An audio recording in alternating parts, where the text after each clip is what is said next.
Hello, everybody. Good afternoon. My name is Sola Abulu. I'm the principal consultant of Sola Abulu and Associates. Um, just checking out, are we live yet? Let me know if you can see or hear me. Yes, I think we're almost getting there. Okay, we're live. Okay, excellent. Okay, thank you. So, hello everybody, and this is so today I'm here to talk about how to conduct a brand audit. And I decided to do it a little bit differently this time. As you can see, I'm the only one in the studio. And the whole idea is just for me to sort of like give an example of what our courses look like, how we run our courses, and the way, generally how the environment is, and just take you through that for about 30 minutes. And then I take questions as people come along. So let's see how this goes. So today's topic is how to conduct a brand audit. And this is part of the preview towards our upcoming brand strategy and marketing communications course coming up on the 27th of March 2025. It's a live online course. So let's get into it. How do you conduct a brand audit? And by the way, welcome if you're here. Please drop a comment in the chat so that I know that you can hear me. Let me know where you're watching from. And yes, and I would like to hear from you. I want this to be as interactive as possible. Any question that you have, drop it in the chat box, and then we can, I can attend to it later on, or even during the conversation. So welcome. So how do we conduct a brand? And by the way, this presentation, we had done it on Sola Abulu and Associates in a PDF form, but I decided to talk through it. And I know that some of us will be able to watch it afterwards. So first of all, what even makes anybody, oh yes, I can say a thumbs up, thank you. I can't tell who is giving the thumbs up, but thank you. So first of all, how do you know that you need to do a brand audit? There's a time in the life of every corporate brand when you determine that it's either your brand, you've already created a brand, you're not sure that it's really really delivering for you or something, and then you now realize that, okay, I need to do an audit to really find out how is this brand doing and why is it like this or what's going on. So you have to then conduct an audit. And an audit is okay. Hello, Sharon. Thank you so much for being here. Always being here and supporting us. God bless you. Really appreciate that. So when you want to do a brand audit, it's really about Abiodun to whole streaming from Abuja. Abiodun in the house. We have our regulars. Thank you so much. Oh, thank you for the support. So you want to really find out what's going on with your brand, and and how do I make a difference. I always recommend do an audit. And most of us, when we hear that word audit, we're thinking auditors. Audit is just a check. It's just, let me find out what's really going on. It's almost like a diagnosis. So what we're going to be doing is I'm going to take you through all the steps that just shows how to go about that audit. Yes, Ibuku, welcome to all the way in Lagos. Thank you. If you're from anywhere else in West Africa, whatever part of the world you're in, just say hello, and so that we know that you're here. Thank you, Ibuku, for joining as well. Thanks for the support. So let's move. And questions, comments. I want this to be as interactive as possible. I want to see whether this mode really works. Okay, so now, the first question you need to ask, and I say this because a lot of comms people don't ask these questions. What is the vision? What is the mission? What is the strategic agenda? Back to the basics.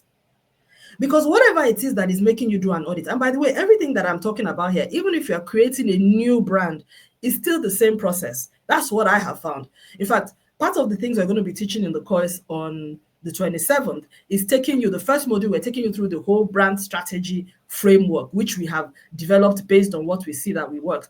And that works. And what I have found out is that the same process that you do to build, the same thinking process to conceive a new brand is exactly the same thinking process to revamp or to refresh an existing brand. It's just that the context is different, but the same framework works for both. So this is just an element. I'm going to be sharing some elements of the framework and working through it. So just as you would for a new brand or an old one, a mature brand you want to refresh or whatever, ask yourself, what is the vision? What is the mission? What is the strategic agenda? Why was this brand set up for? What was it supposed to do in the first place? What was it supposed to do on a business level, on a strategic level, on an institutional level? And how is it doing in that regard? What are its highlights and what are its lowlights? This is important because That then makes you know what isn't working, what do we need to change. It also helps you to understand the context of that brand. This is very important. I won't say more than this at this point in time, but as we go along, you'll get a sense of that. So again, who are the brand's 5 main competitors? I think in some of my sessions I've talked about this when I have asked some clients this and they don't know. Why this is important? Because your brand is not functioning an ecosystem. Even as an NGO, when I use the word competitor, it's not really, I don't like to use that word competitor because you may be an NGO and it's not competitors, it doesn't make sense for you. What makes sense is like your peers. So that's really the question. How are we doing in comparison with your peers? That's really what the question should be. So who are those 5 main pairs that we're talking about? How are we doing in comparison? What is the current brand positioning as opposed to where it wants to be? How do you benchmark it with your peers in terms of performance, visibility, recognition, leadership profile? All of that is very important in determining what is going on with the brand and what needs to change. So that's the second thing that you'd ask yourself. All of that is important, again, like I said, because your brand is not functioning on its own. The reason why people are not choosing your brand, or they may ignore your brand, or they may not know your brand, is because there are alternatives in the ecosystem. So let's understand what is going on in that space, what they are doing, and what needs to happen, that kind of thing. So that's also a good question to have. Then the next thing, how is the business currently set up? How is the operating model? Is it is the operating model at par with its current brand profile? In other words, if your brand messaging cannot be saying, oh, we are going to be we are operator of first choice, or we are the leader in this and that, and your quality standards is not leading. Which is why you always have to look at what your competitors are doing, because it's what your competitors are doing that will then make you know whether, okay, actually, compared to our competitors or our peers, we're not doing so badly. I see that a lot of people they're too focused on what they're doing. They're not looking left and right. You should be checking out what your peers are doing. It's like in those days in secondary school and in primary school. You know how your parents always tell you, don't you see your mates? You have to compare, even if not negative comparison. But it's also always good to see. In fact, most of the time, I remember in those days, if I'm struggling with a question, I will ask my friend, how did you do this question? How did you address it, or how did you approach it? And sometimes I may not like the response that I get, but I'm like, oh, okay, you handled it that way. No, I prefer to do it this way. Even in art class, when everybody, they tell us something to draw, you look at what your peers are drawing. It doesn't mean you are going to change your drawing, but it just helps to enrich your own decision on what you're going to do. About, okay, they are doing this, I would like to do something different. Or actually, I had wanted to do that, but I see that so many of them are drawing the same thing. Let me do something different. That's why it's good to compare, to see what other people are doing, because if you find out that you are not differentiated, that is also an issue. So that self-awareness about how you stand in the position of your peers is important for brand efficiency and excellence. It also determines the ability of the brand to position itself as a player. Your brand messaging cannot be saying we're a leader. I see a lot of that on websites. Oh, we are the leader. And I'm like, what are you leading in? You think it's just to write it there? If you are not leading and you aspire to lead, you should say, we aspire, our aspiration, our vision, then that we understand that. But you cannot be saying you are the leader and you are not leading in any area. So that's an issue. And if your operations are not even showing, is lagging even compared to others, then nobody's going to take you seriously. That may be even why you're not getting the kind of traction that you think you should have had. If any of what I'm saying is resonating, please, I'd like to hear your comments while I'm speaking as well. So also, you ask yourself a question. Who are the brand ambassadors? Does this brand even have any ambassadors? Either employees, customers, suppliers, regulators? Is there anybody that are people speaking out on their own volition about this brand? Again, this is another misconception.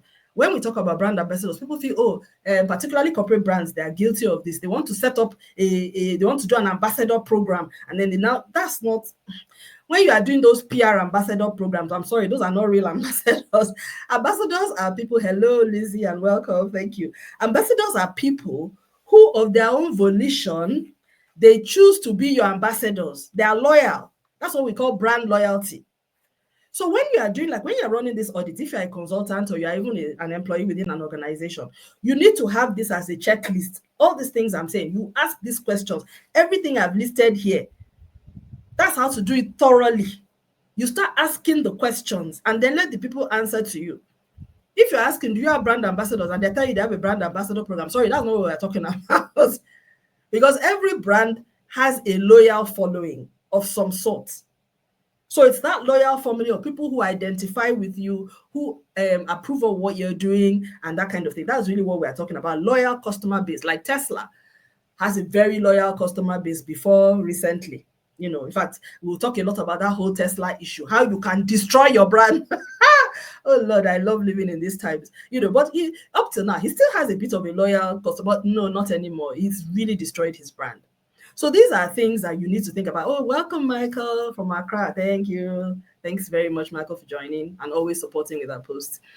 So these are questions you need to know. Now, if it doesn't have a loyal customer base, does it need to have one? These are questions you need to ask. And how well is the brand advocating for itself? Because people buy into a story. If the brand is not telling a story that people can buy into, then how are people going to buy into it? Now, brand voice. This one is very important. How strong is the voice of the brand in the industry, among key stakeholders in government, community, media, and amongst industry peers? People don't realize how important brand voice is, and that's why they spend a lot of time. In fact, before I die, let me say this now. There's a lot of concern about, is AI going to take our jobs? Honestly, I don't really see that happening for people who really understand what marketing communications is about, because your brand voice is unique. It should not be something that somebody can say on ChatGPT. If your brand voice is a copy and paste from ChatGPT, I'm sorry, you do not have a brand voice, because what you are doing is copying somebody else's brand voice, which has been preloaded into ChatGPT and buttered up to sound a certain kind of way. So I'm not going to resonate with that. Do you understand what I'm saying? It's like, I'm just thinking, it's like somebody wanted to go into partnership with you, and the person actually took talking points from ChatGPT. So you have no story about, oh, this is my business, I want you to invest in it, I want us to go into partnership together. You really have to go into AI to explain to me why I should invest in your business. First of all, you should not even be in that business, and I have no business buying into you, because your story has to be unique. There has to be a journey around that story that is personal to you, that has been untold in that way before. So your brand voice should be an untold story that only you can tell. It's like me, the story of my life. Nobody can tell the story of my life better than me. So you have to get to that place as a brand where you develop an authentic brand voice. So if you are doing an audit, you are asking yourself this question. And how do you find out what the brand voice, the voice of the brand is? Go into their messaging. Go into everything they're saying on website. Is it all those copy and paste things? In fact, do an AI check, Seth. Maybe they're copying and paste. And I see a lot of that. Now, this is another thing I need to say. People don't know that the messaging on their website tells us a lot about them. Sometimes I get contacted, for instance, as a consultant for certain companies, and I get contacted and all that. I go to their website first, and from the messaging on your website, I can tell how serious, what kind of company you are, and I make assumptions based on what I see, or I do not hear, or I do not see in your messaging. And most of the time, I'm correct. So again, these are the questions. Are you a thought leader brand? Is it a silent brand? What gaps do you see and what needs to be done about it? If people say they want to, like I see a lot of people saying, oh, I want to enhance my brand. I want to be visible. Visible with what? Is it just to be standing at the bus stop? What are you visible with? You're either visible with performance, you are visible with behavior, or you are visible with communication. In other words, there is something you are doing. There is a way in which you behave, either your quality, your service quality, and then there's a way you communicate. So it's not just about being visible. Visible with what? So all these things, the reason why we're going through this is so that when you are having these conversations with people internally, whether they are clients or your leaders, let it be very clear that brand is not about symbols and logos and colors. It's about the essence of who a business and an organization is. It is what differentiates you. It is what calls people out and make people feel they want to identify with you. I always give the example of people like Chess in the Slums and what Tunde Onokaya has done with that. He's done, if you look at everything we're talking about, every single thing I've talked about, he has a vision, he has a mission. He has a very strong brand voice, which he uses. He has a story. He's also visible. He's doing stuff. So his brand voice is strengthened by the value of what he is doing. It's also strengthened by the way he carries himself and behaves. If you notice, he's very stakeholder engagement sensitive. He has a whole, he's very careful, even in his conversations on social media. He doesn't get into political conversations. You know what I'm saying? There's a way he conducts himself in the public space that gives him credibility. That's his, it's all well thought through. Everything I'm sharing here, I can see an element of it, even me as a bystander just observing. And guess what? That is why people are buying into his vision and his dream all over the world. That's literally, I mean, right now, he has access into places that many corporate brands do not have access to. So how visible is your brand? I always talk about this. Is it known within the community, within the sector, within a specific group or demographic? Is it known nationally or internationally? Now, let's get things right. It's not every brand that will be known nationally, and that's not a problem. But the problem is you cannot be saying on your website, which I see a lot of people say, I am the national leader, we are the leader in this way. Everybody is a leader. Everybody is a leader. Meanwhile, we don't know you. What you should be saying is your vision is to be, or your mission is this and that, and then begin to work towards it. But if your vision is to be a national leader, then you should be doing things that bring you up to that national level. You cannot only be operating in one part of the country or one part of the region and then say you are a leader in West Africa. These things are not, they are based on data and actual doing of things. So if you are doing the audit, these are all the questions that you will ask. Because what we want to do as much as possible is to bring the brand as close to the vision and the mission as it should. I always say that a brand should be the forerunner for a business or for an organization or an institution. So your brand should go ahead of you. When you walk into rooms, people should say, oh yes, we have heard of you. Not you. That's how you know that your brand strategy is working. Not every time you are coming in, who am I? You're explaining too much and and all of that. And I know as a young brand, you will probably have to do that for a while, but at a stage, there should be a point at which people are be like, even if they don't know your brand, they know the work that you have done. You should be able to reference some work and you say that, oh yeah, you know that work that happened so and so, we are the ones that did it. Oh yeah. Then it gets to a point that you then become the brand that they recognize, not just the work that you do through other, in other spaces. So what value does visibility bring to the brand and why does it matter? So you have to articulate that. Some brands may not need to be visible depending on what they are doing. But if visibility is important for the brand and you see that it's not visible in the spaces that it needs to be, then that needs to be part of your brand strategy. Why is this important? If I want to be, for instance, if I'm a political somebody and I need to be more visible, I have a brand, I need to be more visible in the public policy space. That means that my brand strategy and my brand communications should be locked into that space, as well as the audiences, the stakeholders there is where I should be targeting my communications. But if I have not written that down there somewhere, and then I start developing a communication strategy, people forming communications for me will not even know that there's a particular demographic that I should be targeting. And this is how brand strategy works, because all of us cannot be targeting the same people. The 7 billion is not possible now. Not everybody is your market. So again, brand equity. How is your business organization progressively building brand equity? Now, brand equity is the value of a brand determined by the consumer or the audience perception of its quality and desirability. This is very important. This is what makes some brands able to charge a lot and others cannot charge much. Is brand equity, and it's an intangible thing. Although there are some calculations that people have for calculating brand equity, and there are various models that people use. It is, well, I think in some cases it's almost exact. I think it's exact to some extent. You can calculate it if you want, if you add some revenue models. But there's an element of it that is just about your pricing compared to others. If you are able to successfully price far above all others and you continue to get customers in that area, then you have strong brand equity.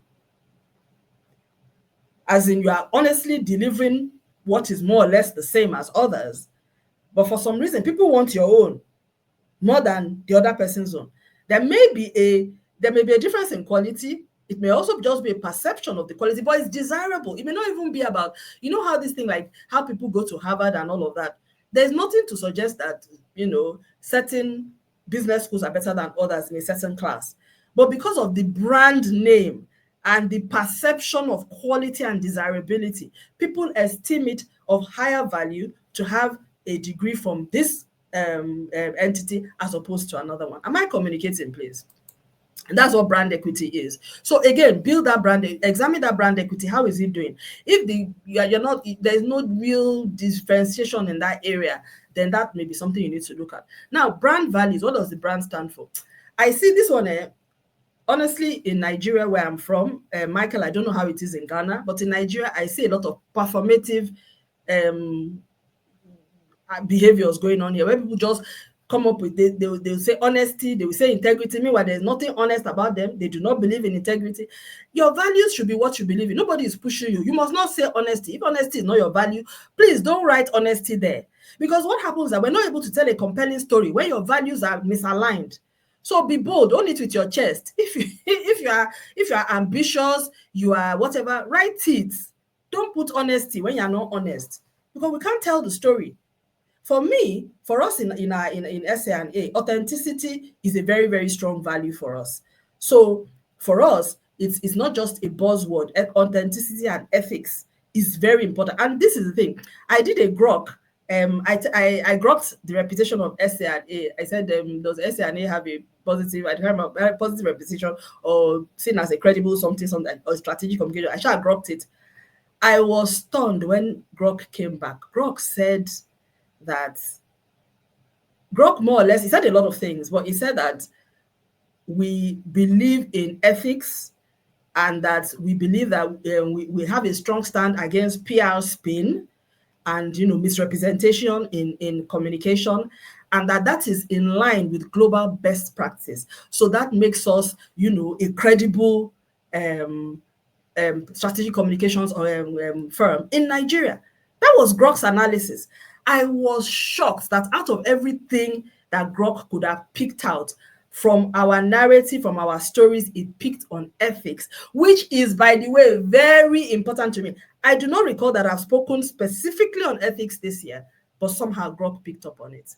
So that shows that somehow our brand values have become so entrenched that even in our subliminal messaging, it is coming through. Do you understand? I can't recall this year we've not done any stories on ethics, but Grok was able to pick that. Yes, because it is a real heart value for us.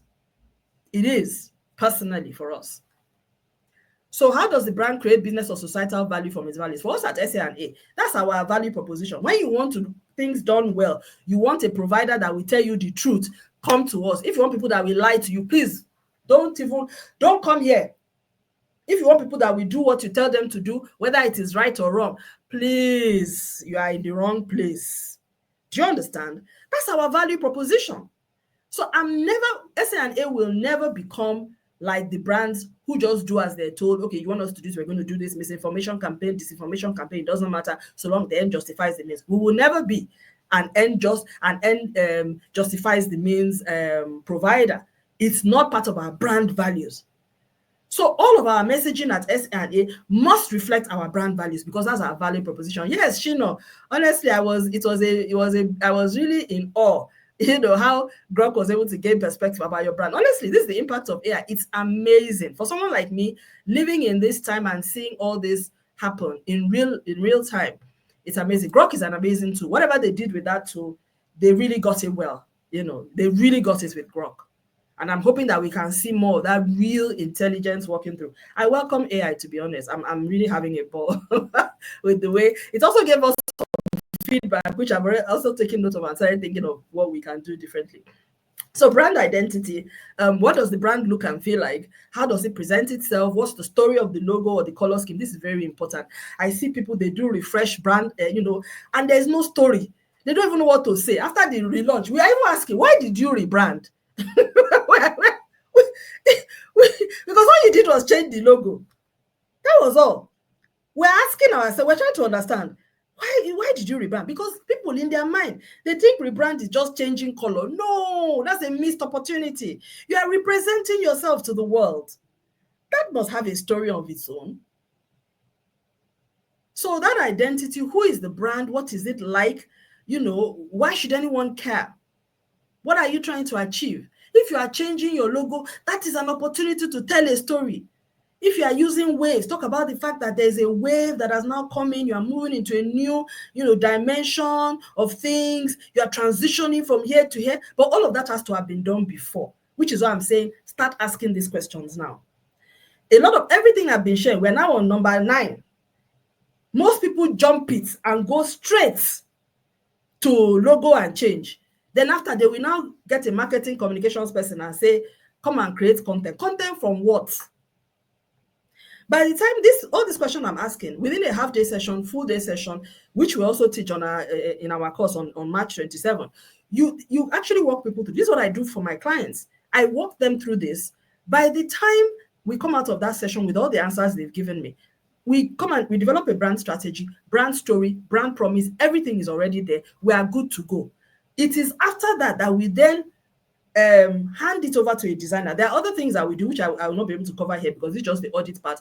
The other areas about the personality. So this element that I'm talking about is somehow like the soul of the brand. There is the point at which you now talk about the physicality of the brand. That I didn't put here. That we will cover in the course on Thursday. So if you want to hear a little bit more about that, sorry, you have to sign up. But these are the things that talk about the soul of the brand. A lot of brands they don't pay attention to the soul of the brand.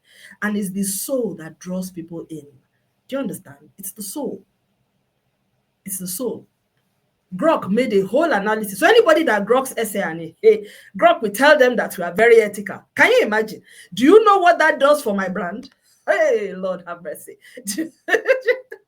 So, brand association, that means we are trustworthy. We can be trusted. So what comes to mind when people think about your brand? This is very important.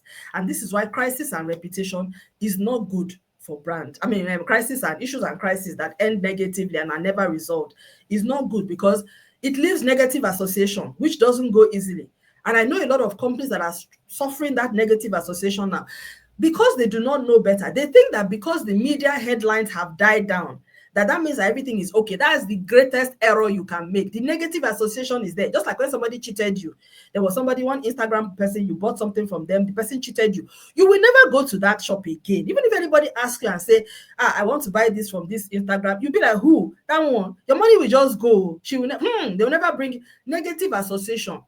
The trauma of that problem is with you. You have stuck it onto the brand, as in label them with a solid story, which is why when you are in crisis, you have to resolve whatever it is. If you did something wrong, acknowledge, resolve. Don't just go and kill the headlines, which is what a lot of people do. They think that once the media coverage dies down, then there is no problem. No, I'm sorry. The negative association persists, and it will also affect your business, investments, donors, that sort of thing. So think about that. So if you are doing an audit for a company, you need to know all of this so that when you are doing the relaunch, your strategy then, takes into consideration how do we then address this issue as part of the relaunch strategy. What can we do? How do we message it? This is strategic thinking. And this is it's applicable for small brand. Like I said, a lot of this is what we use as SA&A. And it has helped us from a small brand to find our niche and our space within our market. So brand association, very important. Brand experience. Also, what is the experience? This one again. Lord have mercy. What the experience do people have when they interact with the brand? Now, we're a small brand in SA&A, and I'm using us as an example because I don't want to be using examples like that are very far away. But if you have, I would like to hear from you as well. I pay a lot of attention to relating with my for the courses that we handle with people that learn with us, even providing one-to-one coaching, questioning, making myself accessible. Our WhatsApp chat, I actually, if you chat us on WhatsApp, I will be at the other end, even though most people don't know that it's me. Now that I've said it, you all know anyways. But, but I do that because it's important for me to make sure that every experience that you have with our brand is positive. It's very important in these early stages. Of course, with time, maybe there will be more distance and one will have trained people who can help us. But I cannot afford that negative brand experience now. And so a lot of the things around how we manage people and all of that, I stay very much on top of it because I know that people will form opinions about us based on the experience that they have with us, either as consulting clients or as people who interact with our courses, or even the people that go into my DMs and ask, this question or that question. I get approached a lot, by a lot of people. Yes, Sharon, no, negative brand associations can be difficult to erase in a consumer's mind. Very, very difficult. Yes, very, very difficult. Even on political side, many people don't know this. Politicians particularly, they think that, well, it has all died down. We don't forget, which is why if you notice on social media, people keep reminding them. People go back. I mean, recently we saw a Nigerian leader who released a book and he was saying a lot of things. People started reminding him of things that happened before many people now you were born. Because nobody has forgotten. People were now reminding others who were not aware that in case you have forgotten, this is the guy that did this and did that and did that. Yes, because those issues, he never addressed them, although he tried to address them in his book now. People don't forget. So what differentiates this brand from others in the sector? I'm at my 30-minute mark now, so I may soon have to stop. If you have any questions, start bringing them up so that I can take them. How is that being leveraged upon in terms of messaging? It's very important. If you have a very strong differentiation as a brand, it's important that people know and that you communicate about this so that it can be in the brand story, it can be your value proposition. I think for me, when we started out as SA&A, one of the things that I was led to do was to decide that we will focus very strongly in the strategy space.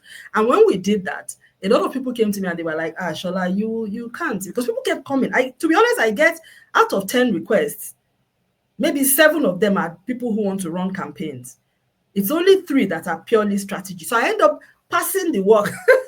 I'm a very good channel. I pass the work. There's a particular agency that we pass it on to, as in completely. They take it over. We don't even hear anything. And most of them, they carry on and actually do the work. But most of the people that call me up, they're actually serious people. But it's not what I enjoy doing. And I believe that other people can do it. For me, strategy is where we have our strengths as SA&A, and it's where we know that we can deliver the most value. So that has been our value proposition. I kid you not. 5 years in, to the glory of God, I have not regretted it because we are differentiated. In fact, now that I even understand a whole lot more about brand, I'm so glad that I was led to do that, and that God gave me the courage to continue and not to listen to all the people telling me it has to be that way, because now that has become our differentiation. So people, when they need a strategic plan around communications, issues management, crisis management, reputation management, stakeholder management, they are looking for me. They're not saying, Shola, come and bid. They're like, Shola, come and do this for us. Tell us how we would. That's how SA&A. So that has helped us. I'm saying all of this for you to understand that success is not random. That your building brand takes work, and it takes structure, it takes strategy, it takes intention. Is there a particular, Abiodun says, okay, thanks for this question. Abiodun says, is there a particular time frame or threshold conducting brand audits for one? To be honest, no.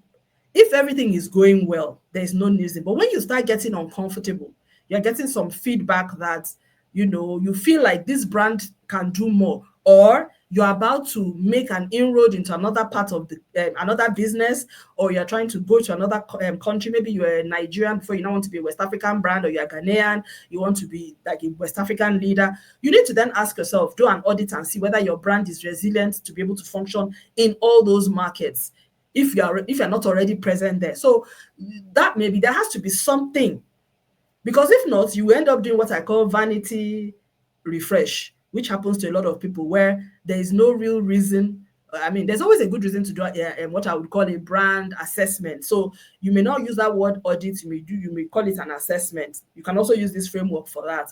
And you can also increase, when you've done the assessment and the findings, you can then say, okay, we may need to work on our story, we need to refine our vision, our mission, our differentiation elements, the messaging around our story, brand promise. You can start tweaking all those pieces. Like I also tweak all those things as we go along. But that doesn't mean you now refresh. You understand? So the way I like to approach it is the outcome of the audit that will then determine if you should refresh, when, how, and why. And you can refresh your brand without changing the design and the logo, because everything we have talked about, you see that they have not even talked about logo here. We're talking about story, we're talking about visibility, we're talking about equity, we're talking about how what you say matches up with what you do, presence, performance, behaviors. value proposition, uniqueness. It has nothing to do with your whatever out there. So, I mean, you look at my logo, SNA logo is not anything to write home about. There's no big deal about it, but it works for us. It's conservative. It shows that we're a serious brand. It's neutral. It's not feminine or, and all of that. It looks very, it can be a law firm, it can be in everything. And it's professional. That was all we wanted to communicate. It's not as fancy as I would have wanted it to be. We'll probably refresh at some point, but it's good for now. So right now, I would rather work on these other soft elements than to be tampering with the visual identity of the brand right now, because that's not an issue. The underlying elements of the brand is where we'll continue to tweak on the story, the differentiation, and all of that. I hope that answers your question. So I don't want us to think about brand audit means you are going to change color and logo, or brand refresh means you're going to change logo. It may mean I'm just going to present myself afresh with a new story. You understand what I'm saying? So, or with a more deep story, or we're expanding our business. So you refresh your brand does not mean you change the color and the logo. That's the mindset shift we need to have. Brand refresh is the soul. You are refreshing the soul. It's like you have gone for a spa. You went for a retreat, and you have come out energized. You are energizing your brand. It does not mean, just like when you go for spiritual or emotional or retreat, it doesn't mean you come back and go and do plastic surgery. Do you understand what I'm saying? If you have changed from within, it will show in what you do. So let's get that. That's really the mindset shift that I want us to have. So very good question, Abiodun. I hope that answers you. So and thank you. You are keeping the questions coming. That's really, thank you so much. So Ibuku is asking, is a rebrand after a crisis advisable? I won't advocate for this, because you should try to resolve the issue. Whatever it is that led to the crisis, try to resolve it, rather than saying, because you had a crisis, you now want to rebrand. Rebrand, we still know it's you now. Do you understand? As in, how you want to rebrand yourself to? Are you going to change your name and your own we will know you, as in, to avoid the crisis, as in to conflict avoidance. You want to avoid the mess you created. You now decide to rebrand. You cannot work. So you will solve that issue first. You will resolve it. If not, that reputation, you will carry it, and that's, you now belabor a new brand with the weight of that thing. Remember, negative association, nobody forgets. Again, I want to use the example of Elon Musk. Elon Musk, they still carry, people talk about his history with every single business he has ever been. They're talking about it now more than ever, because, he's in the situation that he's in. But they are drawing correlations that, what he's doing now, this is what he did. They are drawing correlations between the way he managed Twitter to how he's managing the government right now. So forget brand. People are looking at the face and the people behind the brand. So again, thank you for this wonderful question, because as strategic communicators, this is the kind of thinking we should be able to put into the boardroom. Decision makers, when they come with those ideas, okay, let's rebrand. Rebrand does not solve anything unless people did not know that you are already associated with that other thing that happened. But if they find out, oh my goodness, that one will be another crisis for the new brand. So better you resolve it. Why should rebrand be your, as in, I don't even understand. You made a mess. You don't want to clean it up. You now want to rebrand somewhere. It will follow you. And that's what social media has done for us now, because if you like, clean it out of the traditional media headlines, people on social media will continue to talk about it, particularly if you as you pass you get into conversations and the boundary that is set for you, you exceed it. You now want to start flexing. People will be like, please, you're not a serious player. Why should we take you seriously? Are you not the one that did this and that? So that's not the way I would say resolve the issue. If you want to rebrand, there's a case for change for rebrand, and it's not crisis. It's because you have a new business line, the current brand is not working for you, and you've done your audits, like all these things we've asked. It's not just you assuming, or because the leaders say so. I like to give an example of Gap. Gap is a clothes firm in the US, very popular brand. All of us, I mean, when my children were young, we had Baby Gap and all of that. Very Gap's clothes, very like streetwear, trendy, baby Gap clothes. Even, man, the children look so wonderful. These people, and the brand is very cute. It's Gap. It looks like a little Gap. The words are lettering, 3-letter words, sweet brand, name recognition. Everybody knew it. I don't know who advised them to change the brand. It was such a failure. They clearly did not do the data because nobody wanted to buy any other thing other than Gap. By the way, there was nothing really special, although Gap clothes were a big quality, but there are a lot of other quality brands. But that name, it was just really nice. And then they would have they had Gap for the children, they would have baby Gap, they had everything Gap. It was just really nice. Very, very clever marketing. And then they decided to destroy it and they rebranded. That rebranding lasted 7 days. The backlash from these customers was so bad that they had to revert to the old brand. Until today, they have not changed. I think that was about 15 years ago or so. So you can imagine, so clearly they did not do any research. They just decided to rebrand. It was a vanity rebranding. So rebranding is not something that you do because you feel like or because something happened. You have to carry out an empirical, a quantitative and a quantitative analysis to decide whether you need to rebrand or it makes sense to rebrand. So okay, I think that's the question. I don't know if there's any other one. So that's that.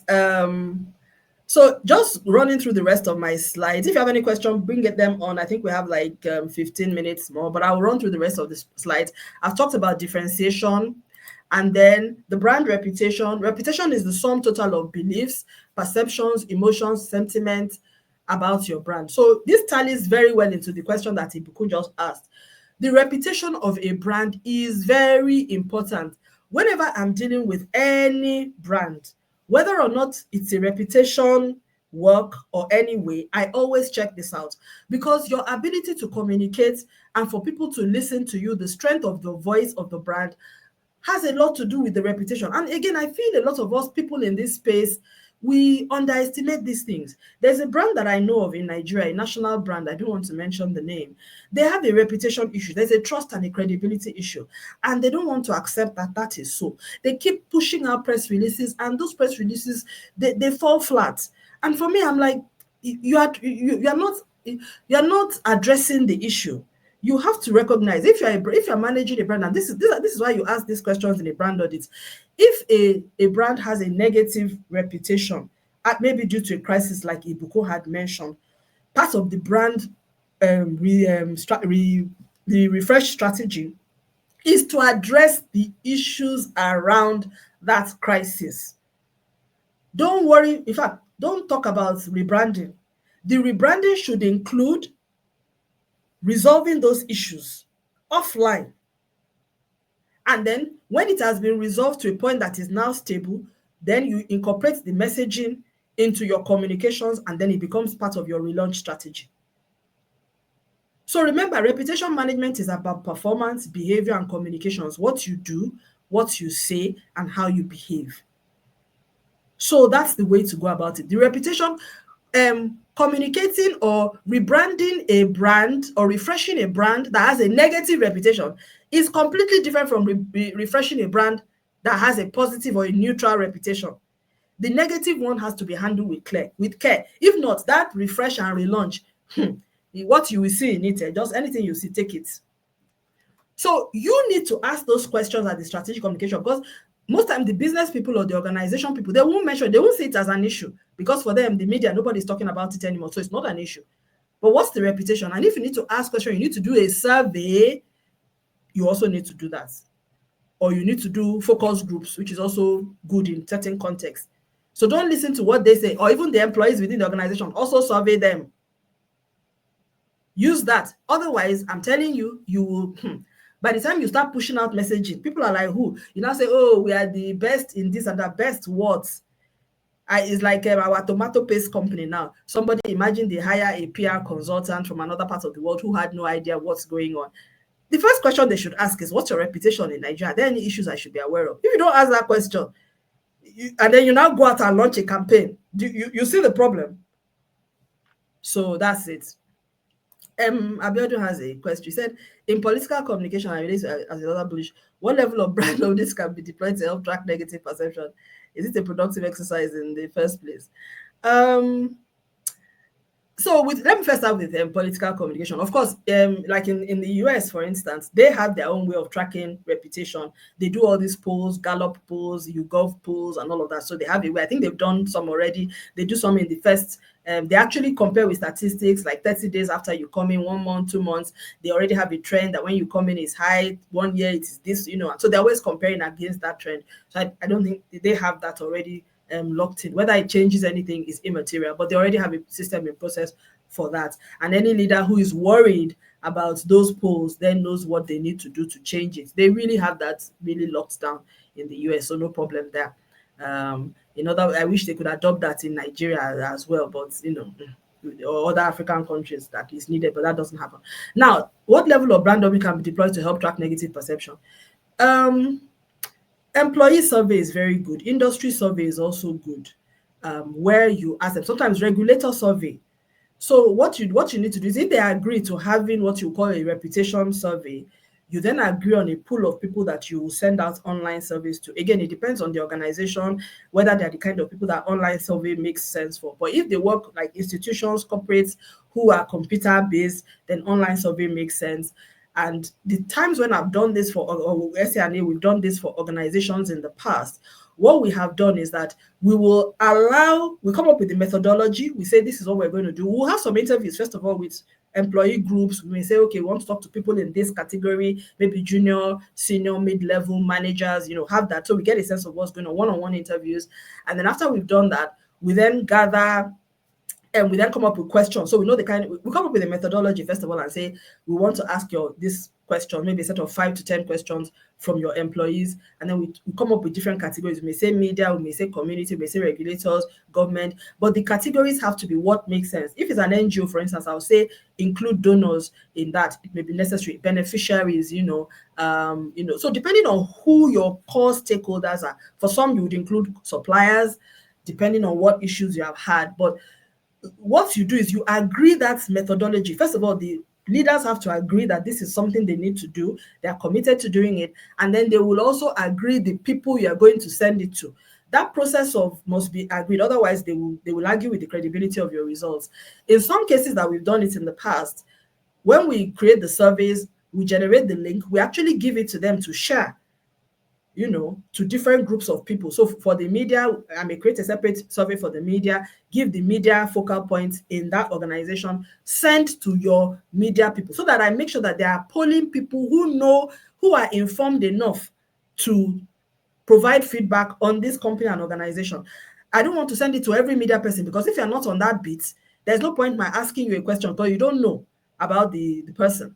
So you make sure that the feedback is going to relevant people, so that the feedback that you can use is useful. We also have a way of screening out certain people. We ask questions. Do you know this from? If you don't know it, then we screen you out. You will not continue in the survey. But if you have that methodology really worked out well, and this should be done by people who really understand how to do surveys and had some experience, so you learn through the process, then the results that come back to you should be very credible. And if the management had already agreed to doing it, it's likely to give them a wake-up call. So that will track negative perception, not even in the general public now, but amongst your key stakeholders. Now, one thing I also do, if you have an organization that has a lot of staff, and we say we want to do a survey for them, and then you are doing the survey, and then not many people are responding, that again gives you some level of feedback as how things are. So there are ways you can track negative perception. You can also track using AI tools, but that one is more like media mention. AI tools give you sentiment analysis. Some like Brand24, and I know there are many others. I always talk about Brand24 because that's the one I'm used to, but there are many others as well, where you just track, you already have loaded it up front, you put in the name of the brand, you show them to monitor the conversation over a period of time. But you can only use that if that brand is very active in the media front. If it's not, like people like us, we don't run media campaigns, there's no social conversation about us, there's no point setting up a AI to media mention or sentiment analysis thing for us.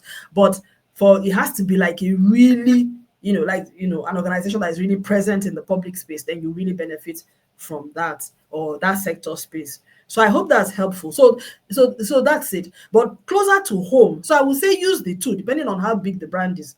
That's public space sentiment is important, because that way you will now capture conversation in the wider public. But then even finding out what the people close to you, what they think about you, and the perception that they have is also important.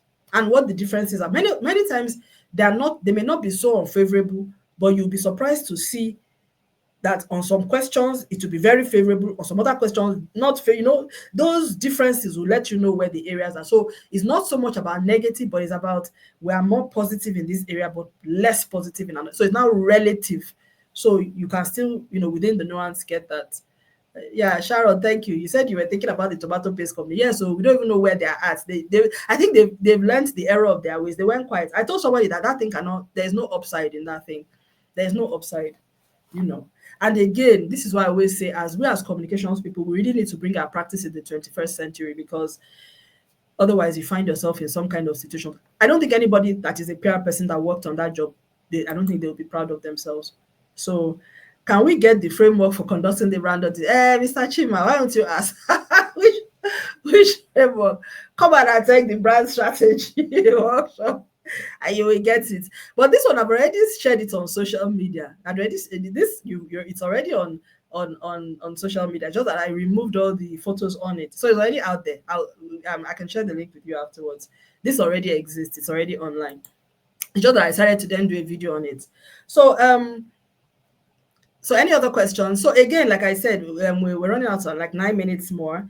We have our brand strategy and marketing communications course coming up online. Now, even though I've talked a lot about brand here, in that course, we're going to be talking brand strategy and marketing communications. So brand communications and marketing communications. And we try to bring it together because, the storytelling piece, a lot of every day I get more aware of the importance of marketing communications and brand communications working together. In fact, the importance of communication as a brand and making sure that the communications to the market and in the marketing space is structured, is organized, is clear. As SA&A, our marketing communications, there's a direct connect between it and the interest that we generate, the consulting jobs that we are called to, the conversations we're asked to lead, the credibility that we have in the market. I can even say a direct connection between our marketing communication strategy and even the perception that Grok has of us. But the interesting thing that was that Grok also said it was looking for third-party endorsement. So it was saying, okay, it referenced some awards that we had gotten from a very credible operator in the energy sector. It referenced our accreditation, that our courses are accredited by the CPD Standards Organization. So they were using the third-party endorsement thing really carried a lot of weight in terms of how they estimated how we were doing. So this is why it's really, really important to be very intentional about how you market your brand, and also making sure that what you say, because there's evidence to support it. It's because these days it's all about evidence-based communications. So if you're auditing your brand, when you now get to this, okay, so this is where I now started talking. So reputation, I had talked about this. I'm bringing this home right now. Then that is when you've answered all those questions that you can now start talking about how the brand looks and feels. So back to the question that Abiodun asked earlier. So if you now see that based on the questions you've asked and the answers you've gotten, that it seems that there's a case for change, not only within the brand soul and the elements, but also in terms of the appearance.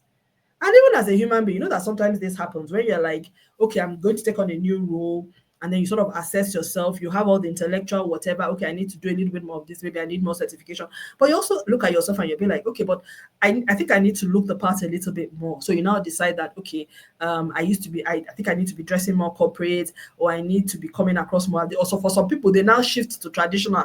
I see that happening with a lot of men. When they get a particular stage in their lives and their careers, it's traditional. They're wearing all times. Happens a lot in Nigeria. And it's a conscious decision. And you can actually see when they make that shift. So it's because of where you are at right now, and you've looked at it and you see that this look and feel, this is how you want to come across, and all of that. And there's some places of work, you have to be in that suit and tie and white shirt every single day. You have to be tied up to the hilt up here. So that's it. But it's really you thinking about it. How do I want to look now? How does the current name, the symbol, the colors fully express the personality of the brand, what it stands for, and how is the market responding to that visual expression? Is it helping to create affinity or familiarity? How many people in the sector know and recognize the brand name? What can be done differently and why? What difference would any changes that we make? What differences would it make? So I think that's. So